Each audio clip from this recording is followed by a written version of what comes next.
Tim, welcome back to Let It Ride, the podcast about roller derby, which is almost certainly the world's greatest fantasy cycling game. This is Spencer in Boston, Massachusetts. This is Tim in Orlando, the official voice of Rouleur Derby. Excited to have everybody here. We were not able to record last week as the official voice of the Rouleur Derby on the internet. I was unable to make the show last week, so we had to can it. But there was a lot of action, Tim. There's a lot of action that we're going to discuss. We're going to go quick review of results of Roubaix and Amstel Gold in the Rouleur Derby platform. We're also going to talk a little bit about upcoming Liège-Bastogne-Liège. And we're going to do a little segment about the leagues that you can see within Rouleur Derby. Overall, playership is going quite well. We have almost 500 players now, which is fantastic. Remember, it's a free game, and all you're really betting here is your internet reputation. A lot of people will say, I would have told you Mathieu van der Poel was going to win Amstel Gold, but only if, some people did. He went off as a 4-1 favorite, so for every point you bet on Rouleur Derby, you would have won 4 back. If you actually go into it, Mathieu van der Poel won 4-1. Julian Alaphilippe, wisdom of the crowds, was 6-1. And 9-1 was other, which would have been right where Mr. Simon Clark fell. So the wisdom of the crowd, for the men's Amstel Gold race was actually spot on. Pretty Congratulations, decent. Yeah. I think these folks have been paying attention to the Let It Ride podcast. Yeah, and I want to give a major shout out to player named Wout van Aert, who put 1,000 points on Mathieu van der Poel to win Amstel Gold at 4-1. That is the definition of an all-in bet. It is. What's even better is that if you actually look at the Wout van Aert account, and it's registered to Belgium, they have a track record of putting in 10 bets. Not everyone is on Mathieu van der Poel only. They also won quite a bit on Philippe Gilbert at Paris-Roubaix.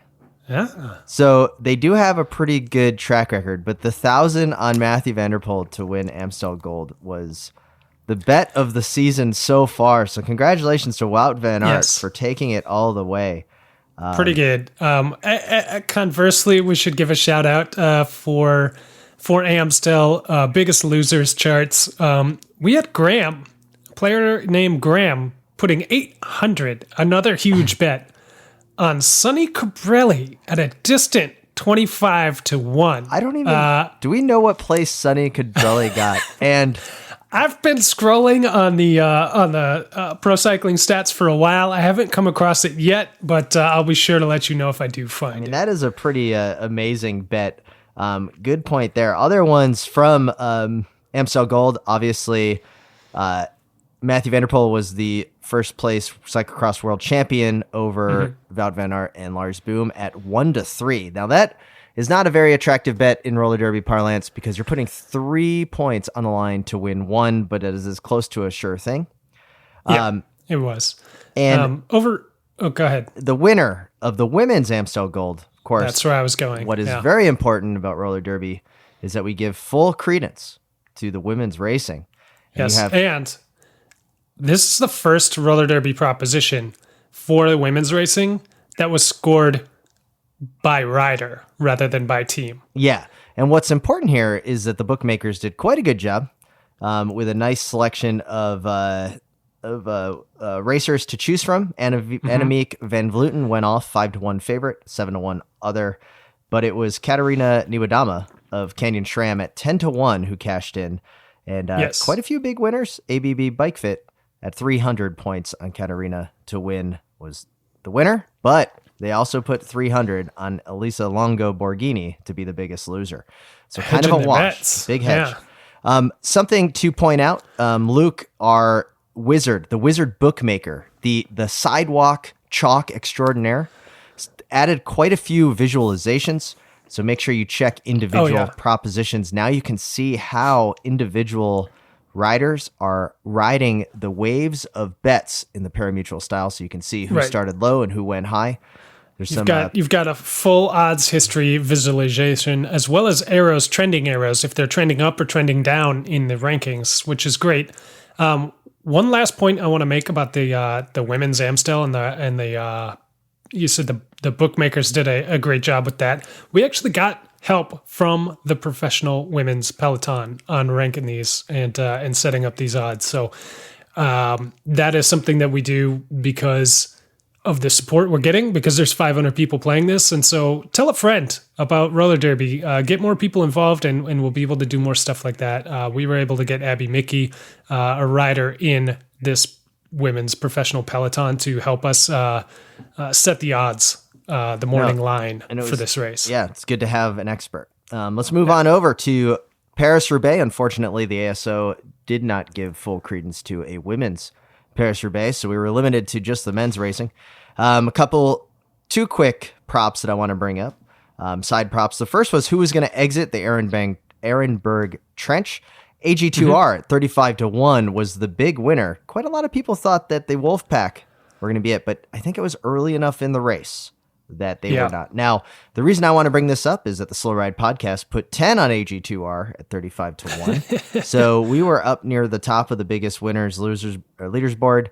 And sadly, Jordan Cullen, friend of the Slow Ride podcast, is the biggest loser at 150 on Team Jumbo Lotto to come out. So Jordan, thank you personally for the points. And then the other side prop that I wanted to discuss was how many leaders will enter the velodrome together. This was a tricky one. We thought there was going to be one at 4-1, and Spencer, 2 came in, paying out 5-1. Yeah, the the thought of the crowds, the Rouleur Derby players, was that there would be more than 3, but fewer than 7. That was the odds-on favorite, followed by 3, 1, 2, and then more than 7. So it was, people got that one wrong. Yeah, they got that one wrong. But perhaps the biggest wrong was the winner of Roubaix. Now, thankfully, Other did not win. Other was off at 4-1 as the race favorite. But it was Philippe Gilbert. And if you go to Philippe Gilbert and you go to this scored prop, you can see the descent of Gilbert started the race at almost 13-1. Went off at the end 35-1. No doubt it was because the experts on the Let It Ride podcast did not mention him. So our listeners dropped him like a stone, but paying out at 35-1. Von Hansel was the biggest winner as he put 60 points on the former Belgian national champion. Kevin Jones was the biggest loser. 250 points on Mads Peterson at 40-1. And Kevin, I feel bad for you. Von Hansel put in 60 on Gilbert at 35-1. That is my kind of bet. We had couple of people putting 50 points on him as well, including Bill over at Cyclocross Radio. Really showing that he remembers Gilbert from his FDJ days racing cyclocross. So that kind of payout, that 35-1, that is, I think, where you can really find some really good value. Like, those guys definitely do still have a chance to win. You get into those longer shots, and you know, the odds drop dramatically. They do, but there's just something about, like, 35-1. Like, congrats on winning. That's a great bet. Putting 250 points on Mads Peterson at 40-1 odds.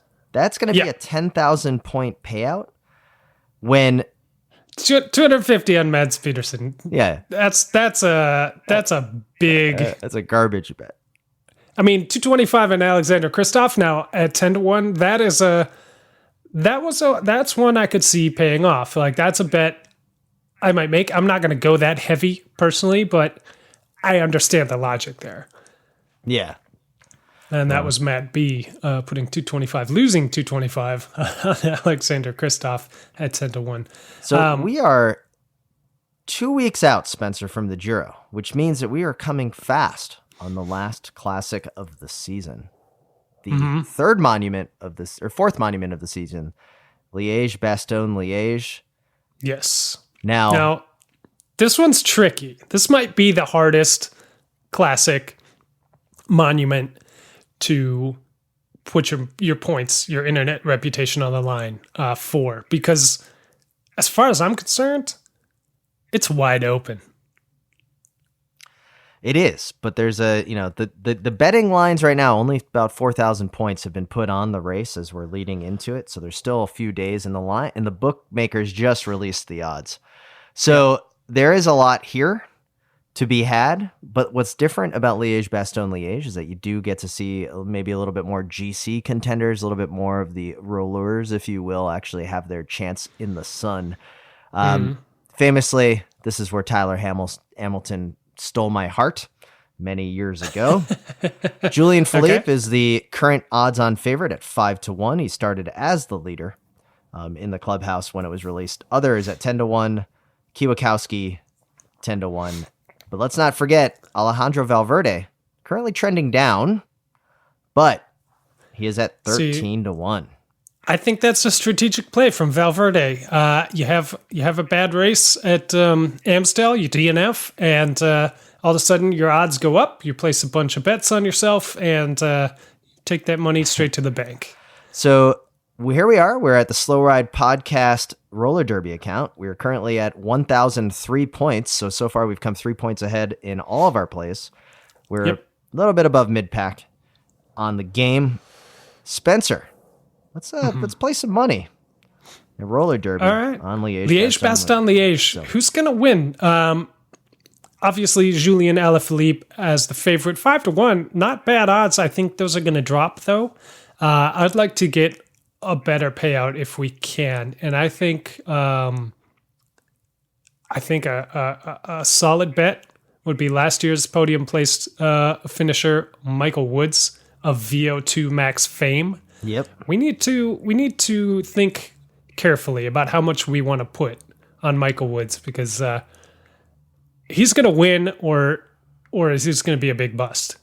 We haven't seen enough from him yet this year. Well, I do want to say that if you look along the, I think we got to put probably 50 on there. I'm okay with that because I think the upside is going to be pretty big.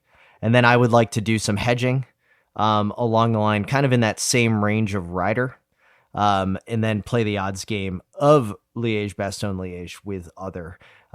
This is kind of my thinking. So what I would like to do is kind of lead it off with Woods being our bigger play. So I'm thinking maybe 50 on Woods, but then 50. I would like to put 25 on Valverde, just because Valverde's track record here is just too good. And then you can hedge it out with other. He is a previous winner as well. Other, you might be thinking to yourself, who could possibly be in this field of other that is not listed here? Because we've got all the big names. We've got Kwiatkowski, we've got Woods, we've got Valverde, Fuglsang, Martin, Van Evermont, Yates, Bardet, like Nibali. We've got everybody. The one person that is not on this list that I know that jumps out to me is Gasparotto. And you might think to yourself, who is Gasparotto? Well, my friends, he is a rider that comes out for one race a year. He has one good showing in his history every year, and it is at Liège-Bastogne-Liège. He will be in the top 10. Where he will be, I cannot say, but that is why, in my mind, other is trending so high. You know, past winner Wout Poels is also on the start list for Liège-Bastogne-Liège. He won it just 3 years ago, and he would also qualify under other. So you do have a little bit of, Gasparotto, Poels. Like there are some racers here. So I do think hedging with other can kind of cover us on some of these other bets. Is what I'm thinking. So now, if you scroll all the way down to the bottom of this list, currently the odds, there are a lot of good fivers of faith down here that could have big returns. I'm looking at names like last year's winner, Bob Jungels, down here at 35-1. Current hot young rookie, Maximilian Schallmann down here. Davide Formolo down here. These are a lot of great options for fivers of faith. Well, Simon Clark, second last week at Amstel. Yeah, but the problem with Simon Clark is that he's not going to have Matthew Van Der Poel to tow him to the line.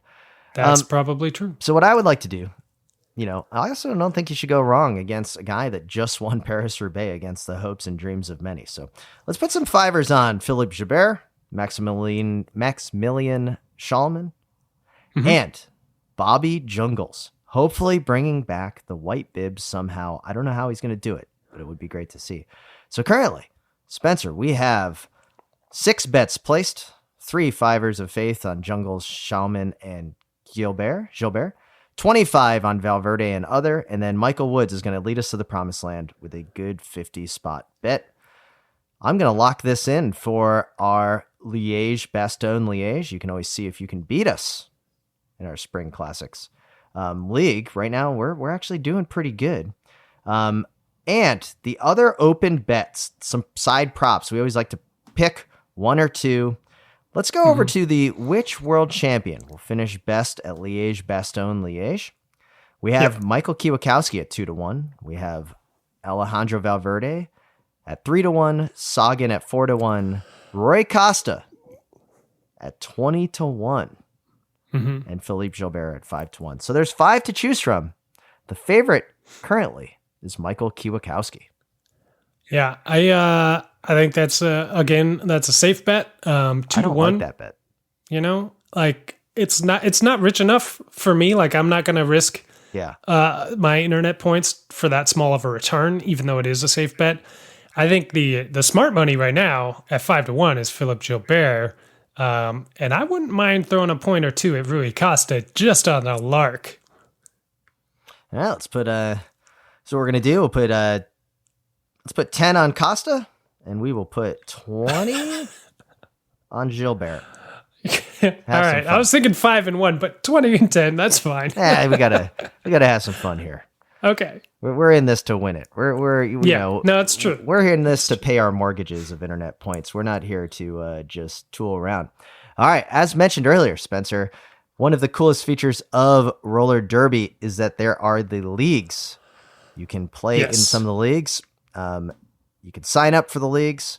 And right now, the Let It Ride Pod League has 16 racers.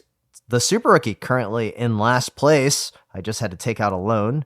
Spencer, you're currently in first. We'd love to see some more players. And for those that join the Let It Ride Pod League, we're going to have some maybe some prizes from the podcast itself for those that are doing awesome throughout. So Spencer, how does someone join the Let It Ride Pod League? It's pretty simple. Just point your internet browser over to wideanglepodium.com/letitride, and that will take you directly where you need to go to sign up. Roller Derby, again, is free. It is tons of fun. Try your hand. It doesn't cost you anything. You're not actually losing anything. And if you get 2 in the hole, like Tim mentioned, you can take a loan from the internet bank for more internet points and keep on playing. There is no downside. And if you do love what you're doing, if you enjoy your roller derby, sign up to support it if you like over at wideanglepodium.com/donate. And if you do that, we'll give you 500 bonus points to play with. Which is a pretty good bonus to have. It's huge.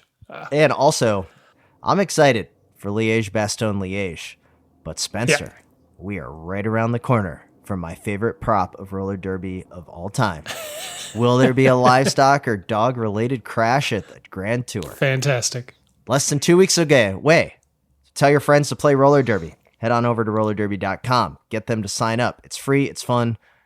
And then you can be a part of the game. The best part is there's the Slack channel where you can really let it be known how professionally superior you are to everyone else in internet stardom and internet cycling. Playing roller derby. Tim, it's time to wrap this one up for this week. This has been the Let It Ride podcast, almost certainly the greatest podcast about roller derby fantasy cycling. My name is Spencer. I'm in Boston, Massachusetts, and I am the voice of roller derby on the internet. And this is Tim in Orlando, the official voice of roller derby, almost certainly the greatest fantasy cycling game on the internet.